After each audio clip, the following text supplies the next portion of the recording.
Good morning. This is Greg Nooney here, and we are about to start the service here at the First Unitarian Church of Sioux City, Iowa.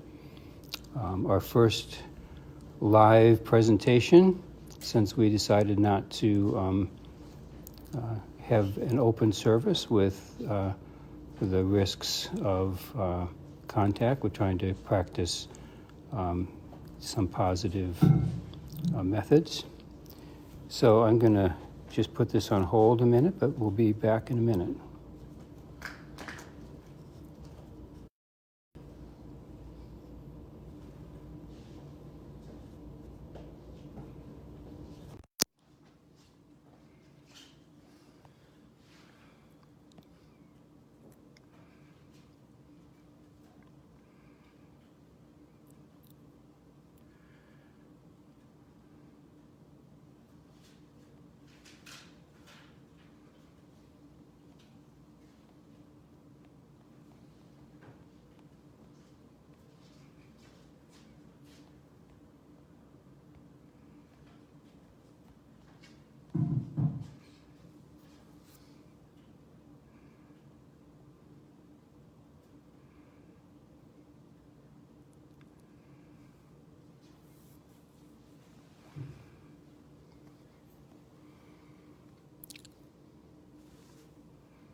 I don't have one printed in here, but your readings today are quite simple.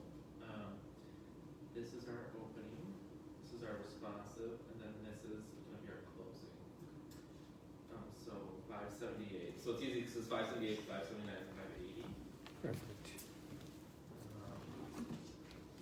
We're actually still live. I don't know how to pause. I don't know how to pause it. So what you're saying is don't swear. It's up to you.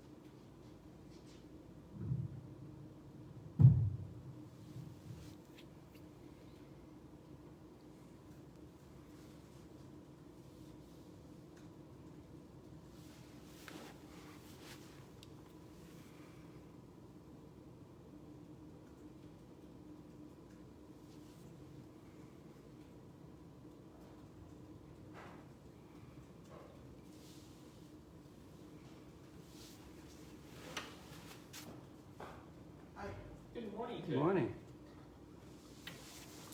Not used to the schedule. That's okay. So, We are live on Facebook right now. yes. So what we're going to do is... Are we live right this minute? Yes, yes, we We're are. live right this minute. So what we're going to do is if you would play for a little bit, if you could play our opening song today was going to be Come Sing a Song with Me. Okay, do you want me to use that as a prelude? Could you just do a riff on it? Yeah. That's what I was hoping for. Because I like that song a lot. So here's Terry Brooks, our pianist. He hates to be on camera, but it's worth it for the church. Yay. We have esteem issues, but we'll talk to Greg about that later. I'm blessed to be here. Thank you. Can you give me the number of that cover? Yep, I am just getting it because I emailed my order of service for today over to me.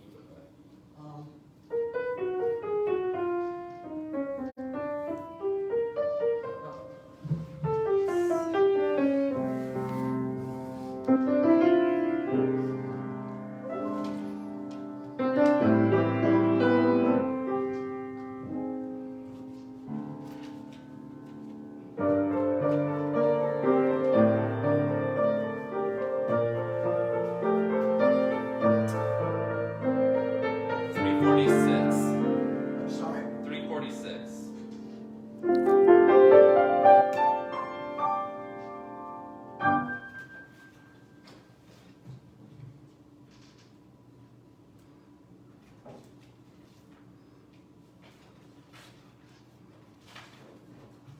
Are we going to ever discuss the 8 executive functions of the mind?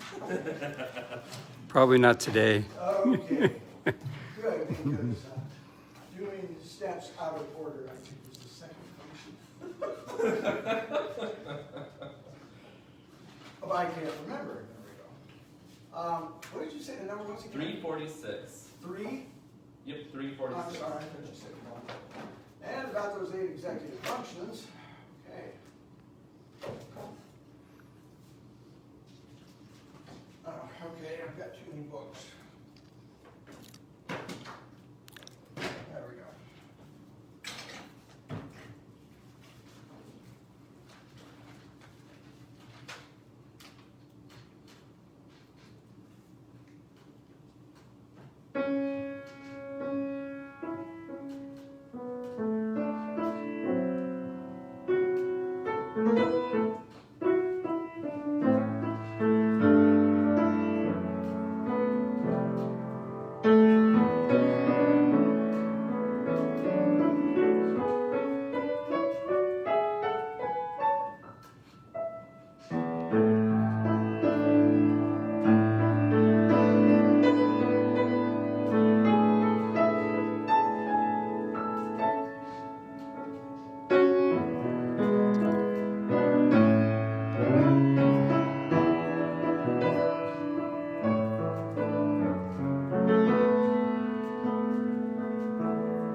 Thank you, Terry. Thank you. We are going to light our chalice now.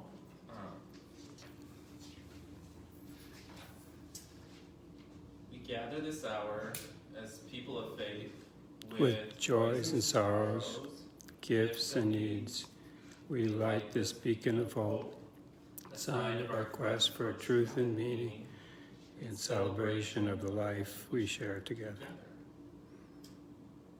So there are a few candles that I'm going to light today since we don't have people in the room, but we had some candles that were sent in by folks and members since they weren't going to be here today. The first one was for all of the healthcare workers across the country and those working in public health. They've been under a lot of stress and pressure, trying to just triage everything as people kind of have some anxiety about what's going on, but also for them in the weeks to come, and hoping that we can give them strength and support in this time of need. The second candle was for all of our community members that find themselves at a higher risk for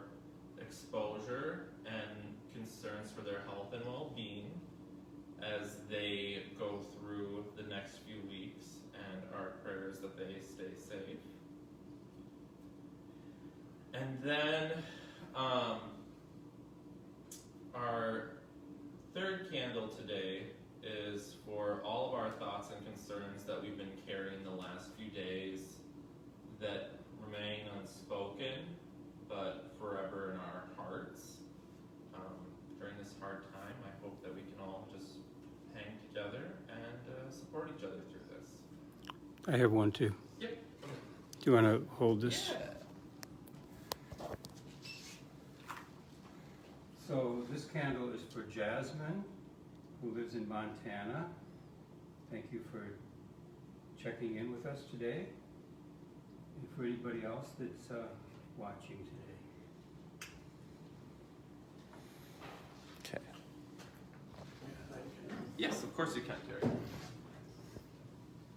Did I stay too long at the fair? No, you can come in. Hey, I had occasion. One of my daughters tracked me down, and we talked for half an hour Oh, hey. instead of 3 minutes. Would you like to light a candle today? We are Facebook live streaming our service right now. Oh, we are. So Yes. Well, let me. get your profanity ready. Let me. Your hair looks wonderful. Yeah, hair. Better than mine. Do you need hair and makeup to come in? We've got them in the basement. That's all right. And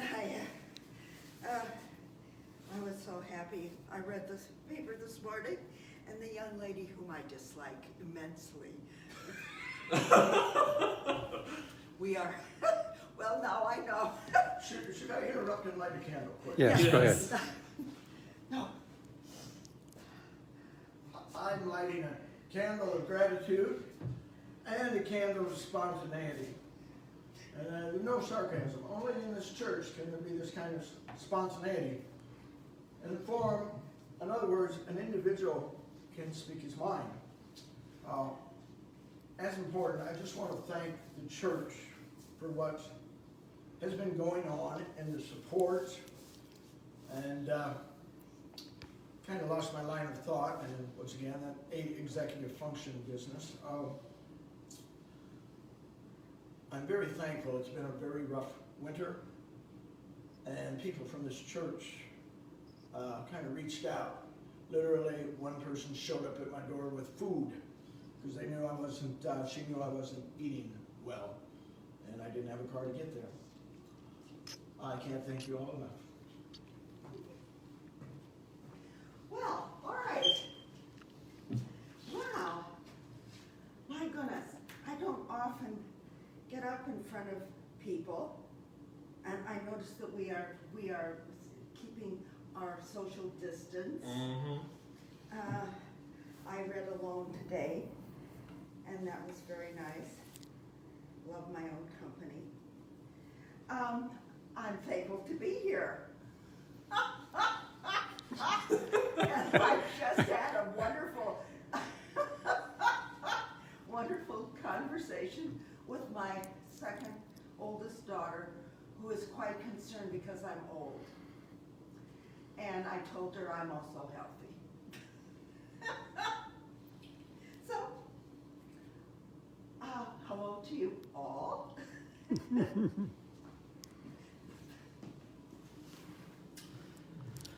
So for our opening words today, I picked out number 578, and it is from Olympia Brown. And in the past few years when I've been picking some of our readings, I have gone through and just for my own knowledge base, done some research to learn more about where our readings come from. Because what I found is that when we go through the short reading in and of itself is inspiring, but when we learn the history, it has even more meaning. It puts history to the words and the impact they have, and maybe where the person that wrote them, where they were coming from. So for those of us that weren't familiar who Olympia Brown is, and I have to be honest, I was one of those. Olympia Brown was an American minister and suffragist. She was born in 1835 and passed away in 1926. Whoa. She was the first woman to be ordained as clergy with the consent of her denomination, and was an articulate advocate for women's rights and one of the first generation suffragists who was able to vote with the passage of the 19th Amendment. Her family was distantly related and was the great-great-aunt and uncle of U.S. President Calvin Coolidge, and she was raised in a household that regarded religion and education as very important. She is also, with the ordination in history, a fairly well-known Universalist. So when she was ordained, it was approved, and so there were female clergy, but this was the first one that was approved by her group. So her history, if you have time to learn more, is quite interesting. She spent her last years in Wisconsin after being born in Michigan. This great lesson: we never make the world safe by fighting. Every nation must learn that the people of all nations are children of God and must share the wealth of the world. You may say this is impractical, far away, can never be accomplished, but it is the work we are appointed to do. Sometime, somehow, somewhere, we must ever teach this great lesson. Olympia Brown. Normally this is the time in our service when we would do a collection for our offering. Our church does two types of collections. One of ours is a plate which is collected, and that helps fund our church expenses, from keeping the lights on, custodial work, our church secretary, things like that. Our other donation basket is what we call Change for Change. Change for Change is used to meet the needs of individuals and groups within our community that come forward. So over the years, that fund has been used to help pay utility bills, bus tickets, put food on the table, transportation, things like that. Currently, because we are not meeting, for individuals that would still like to continue making their donations, they're welcome to do that. They can always send that donation to 2508 Jackson Street, to address to the First Unitarian Church, and mark on there if they would like it to go to the church fund or if they would like it to be for Change for Change. It's one of those things that the needs will continue even as we are on hold for several things. So for our responsive reading today, the reading that I had picked is actually number 579. These are 3 readings in a row from our hymnal that I quite like. And for those of you that have heard me speak before, you'll know that I have gone to them time and time again to get different meanings. 579 is called The Limits of Tyrants, and it is a piece from Frederick Douglass. And as I was, refreshing my knowledge base on Frederick Douglass, it was one of the interesting things that he was the first African American in the country nominated for a vice president of the United States position. As the running mate and vice presidential nominee for Victoria Woodhull on the Equality Rights Party ticket, that was done without his consent, oddly enough, and he wasn't up for that. But I thought it was quite interesting, just the little things that we learn from people. He's got several memoirs that were worth time looking into for a read, and was a freed slave that went on to speak and orate with high regard. It was closed in some of his pieces talking about that Douglass was a firm believer in the equality of all peoples, whether white, black, female, Native American, or Chinese immigrants. And he was also a believer in dialogue and making alliances across racial and ideological divides, and in the liberal values of the U.S. Constitution. When radical abolitionists under the motto, "No union with slaveholders," criticized Douglass for his willingness to engage in dialogue with slave owners, he replied, "I would unite with anybody to do right and with nobody to do wrong." Could you say the number again? 579.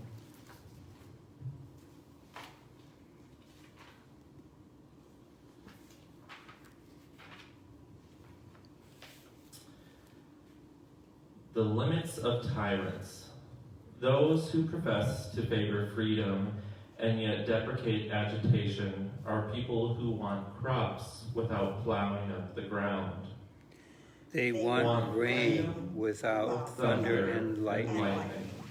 They want the ocean without the awful roar of its waters.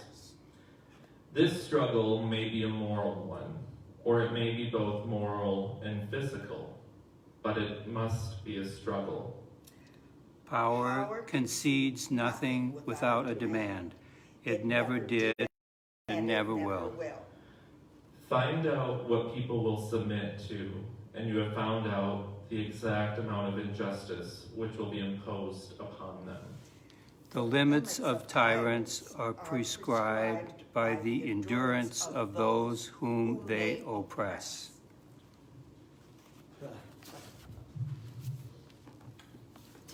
I found our first two readings were appropriate today based on the topic that we'll be discussing. It's amazing how in the span of 72 hours things can change.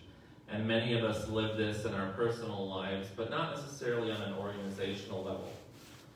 The purpose for our gathering today was originally so that we could have new members join our church, and for the purpose of discussing our pledge drive, which is an annual event where we talk about our giving as a congregation to support our needs and goals within the congregation and the community at large.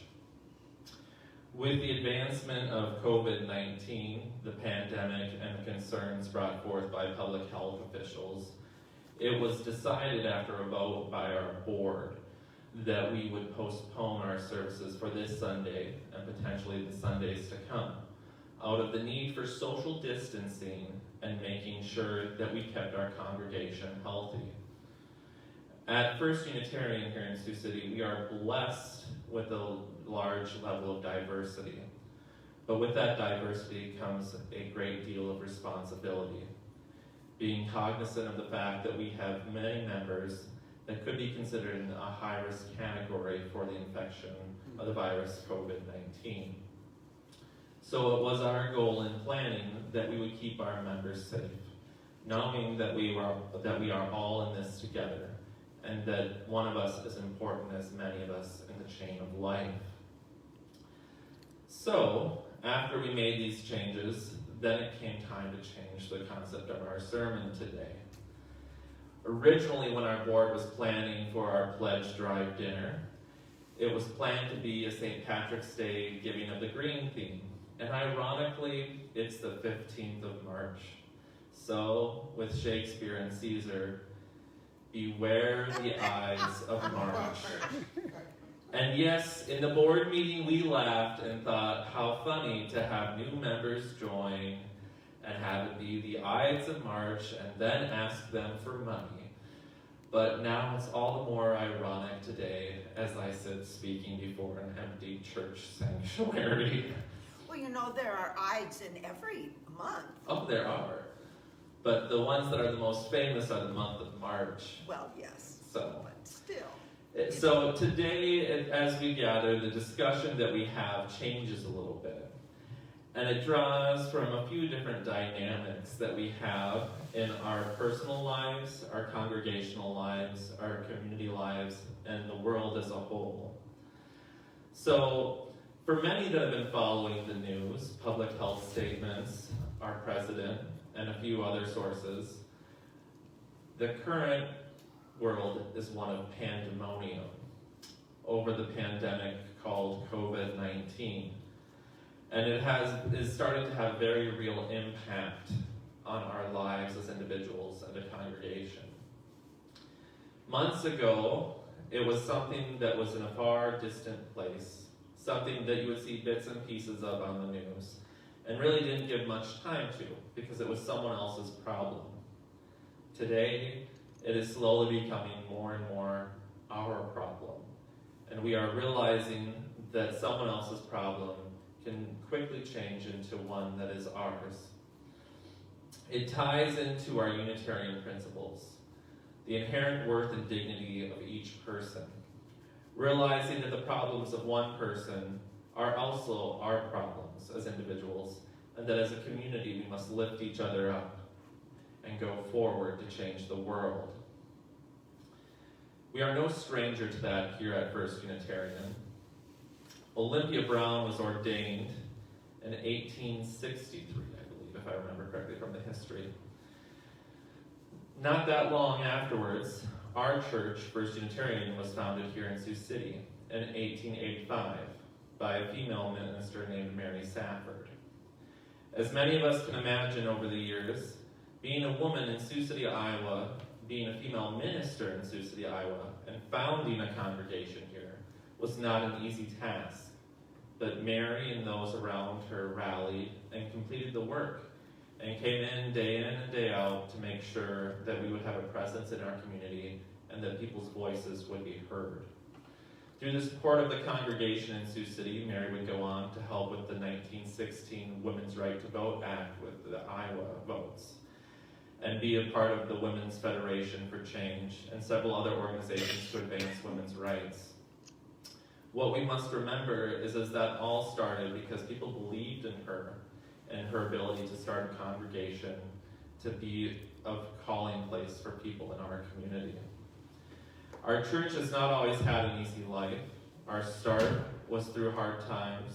We've lost buildings to fires. We've seen a downturn in attendance and upticks. But with each change, we embrace it with love. In our personal affairs as Unitarians, our principles can be a challenge as well. The 7 principles are easy to read, but when it comes to living them in our daily lives, it is a challenge that, when we embrace it with love, can be very rewarding. The intention of today's service in welcoming our new members was to remind them that they are in a community that will lift them up and support them as they travel their journey living their 7 principles. These principles are something that are important to all of us and are important to our community as Unitarians, but also the community at large, because we realize that even though we are a small congregation, we are part of the larger picture. We, the member congregations of the Unitarian Universalist Association, covenant and affirm to promote the inherent worth and dignity of every person, justice, equality, and compassion in human relations, acceptance of one another, and encouragement to spiritual growth in our congregations, a free and responsible search for truth and meaning, the right of conscience and the use of the democratic process within our congregations and in society at large, the goal of world community with peace, liberty, and justice for all, respect for the interdependent web of all existence, of which we are a part. Now, as we practice social distancing, those 7 principles become a lot more difficult to live. And some days we could sit down, throw up our hands, and realize that it might not be as easy as we thought when we joined. Whether we've been a Unitarian for a year, 5 years, 20 years, or all of our life, we know that there will be good days and bad days, but we are surrounded by people that affirm our beliefs and support us. And that is why I planned on sharing my personal journey as a Unitarian. Many people are aware that I was raised Catholic in a Lutheran Catholic household. My mother was raised Catholic in a Lutheran Catholic household as well. Her parents married and had children, and her father remained a devout Norwegian Lutheran, while her mother remained a devout Irish Welsh Catholic. And it was through this relationship that was handed down from generation to generation, the belief to find common ground. And perhaps it was this behavior that I learned from and imprinted on that led me to find my place as a happy and just Unitarian Universalist. It started several years ago, and it started because I saw the sign out front said that this congregation would be having a service for Transgender Day of Remembrance. And I thought to myself, a church having a service for Transgender Day of Remembrance in Sioux City, Iowa. I've got to see this. I've got to see what this looks like. And it was that curiosity and disbelief that brought me in the door the first time. But it was the actions and behaviors of those in this room that led me to keep coming back Sunday after Sunday to learn more about what it meant to be a Unitarian. And then eventually, when I was approached about joining the church, it was without question that I said yes. With many of our new members that were supposed to join today, they have had various journeys in their path to becoming Unitarians. And sometimes what some of our members will say is that most people are Unitarians. They just don't know it yet. And so with mine, there are several important parts that remind me of what it meant to be a Unitarian. One of the members at the time when I first started coming that was not a member was Ingrid. And I was hesitant at first, shy, hard to believe, and didn't necessarily engage with people and liked to keep my distance. My background in living had led me that in the faith community to be quiet and kind of reserved. One day after church, there was a group of people that had made a habit of going to lunch periodically and joining each other in communion after the service was over. Ingrid invited me, and I politely declined and said I had other plans. On the sidewalk out front, Ingrid said, "I highly doubt that, and I think you're hungry. You should come to lunch with us. I don't care what you think, you're coming to lunch." And it was with that act that it made me realize that the people were genuine, that they cared, that they didn't care where I came from, what my background was, but they just wanted to enjoy the day with me. And so, through that fellowship, it started my journey to becoming a Unitarian. A little over 5 years later, many things have changed. Ingrid is no longer with us in this life, but I think about her often and how the conversation of one person could impact my life so much. It was that welcoming gesture that brought me into the room and made me feel like I was a part of something larger than myself. Part of our 7 principles teaches us that we are a part of something larger than ourselves. But it also reminds us that in every day and in our actions, we have ability to impact that web of existence. We have the ability to make change for the better. And we have the ability to improve the lives of ourselves and those around us. So it's ironic that COVID-19, a virus creating social distancing practices, excessive hand hygiene for some in their opinion, hoarding of toilet paper, and things like that would cause us to have to postpone the joining of our new members. But it points out something that as a congregation we can take to a new level and explore. Our congregation is centered around coming into a room every Sunday and sitting for an hour, learning from each other, learning from each other's shared experiences, and growing and challenging the way we think about things, the way we do things, and our outlook on life. Modern technology has made this even more possible. While we might not be in the same room, cell phones allow us to be connected instantly. We can send messages, phone calls, voicemails. We can video chat. We can live stream a service. We can email. We can mail. We can do direct transfers. And so we can practice social distancing for public health, but still remain connected. Don Torgeson, in taking the vote for the board, wanted to make sure that all of our members were mindful of this. Just because we don't come together does not mean that we need to stay apart. We can check in with each other. We can talk to each other. We may not light a candle on a Sunday at a chalice, but we can talk to our friends and our community members about what our joys and concerns are, what things we're struggling with, what things spark joy in us. The things that when we speak them aloud and get support from those around us, we stay healthy, we remember that we're not alone, and we lift each other up, and we join in the shared experience of this lifetime. While this may be a change for some in the time being, we understand with our belief in science that it's the change that we must adapt to in order to keep our congregation healthy and help maintain the health of our community at large. Many are critical and say that these responses are too much, that people should just get over it. It's just the flu. Wash your hands. Do whatever.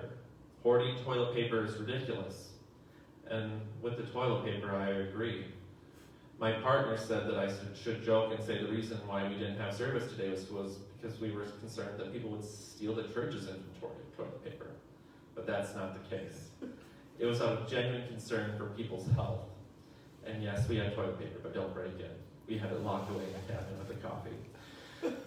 So, our belief going forward is that this challenge that has been presented to us is a new opportunity. It is a new opportunity for us as a congregation and a community to grow closer together, to make more time for those personal conversations, to be the Ingrids that check in, make a phone call, ask how we're doing, see if there are needs that need to be met, and make sure that we stay strong and we support each other. Science has brought us this far, and with a little practice of our own, we can continue to make sure that science will help lead the way so that we continue the spiritual journey. I hope that you all can remember that in the weeks to come, as things may get worse before they get better. Things may become more difficult. There may be hard decisions that have to be made. But we are not alone. We can support each other and go forward. Thank you.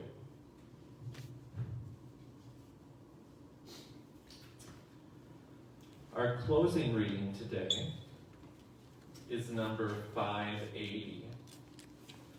The task of the religious community. This one is by Reverend Mark Morrison Reed, and he served as a co-minister of Unitarian Universalist congregations in Rochester, New York, and Toronto with his wife, the Reverend Donna Morrison Reed. He is the author or editor of several books, including Black Pioneers in a White Denomination and In Between, a memoir of an integration baby. In the publishing of his book, The Selma Awakening, Reverend Morris was considered the foremost scholar of African American Unitarian Universalist history, and he is an affiliated faculty member at the Meadville Lombard Theological School and the coordinator of the Sankofa archive there.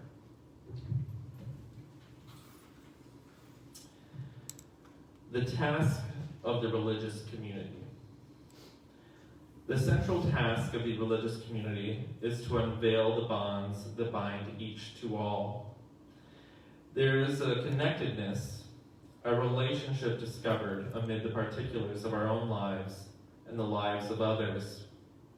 Once felt, it inspires us to act for justice. It is the church that assures us that we are not struggling for justice on our own, but as members of a larger community. The religious community is essential, for alone our vision is too narrow to see all that must be seen, and our strength is too limited to do all that must be done. Together, our vision widens and our strength is renewed.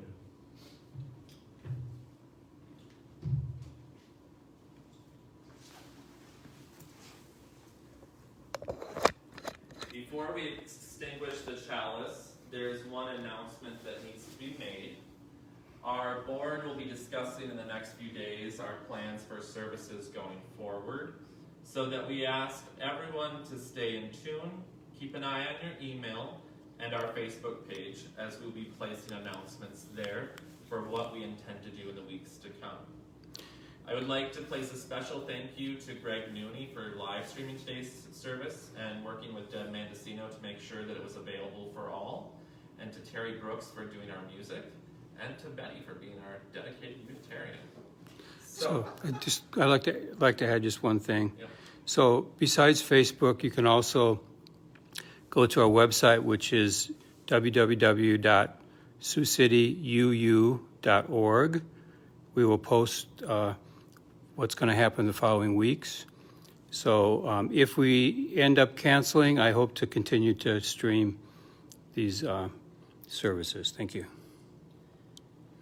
We extinguish this flame, But not the light of truth, the warmth of community, or the fire of commitment.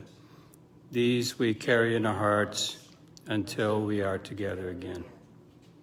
And Terry, our closing song that I picked for today was This Little Light of Mine. That was before we canceled service, so if you want to do a rip on that, that'd be awesome. Can you tell me the number? 118. Thank you. I so enjoy working on the fly. Hey, that's why I love working with you, is because I know you can deal with me.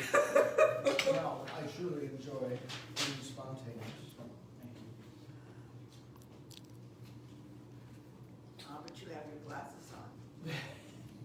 Gotta see where it ends.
Okay, one other thing I want to mention is that if you want to watch some sermons from the past, go to our website at siouxcityuu.org, click on the YouTube button at the top of the page.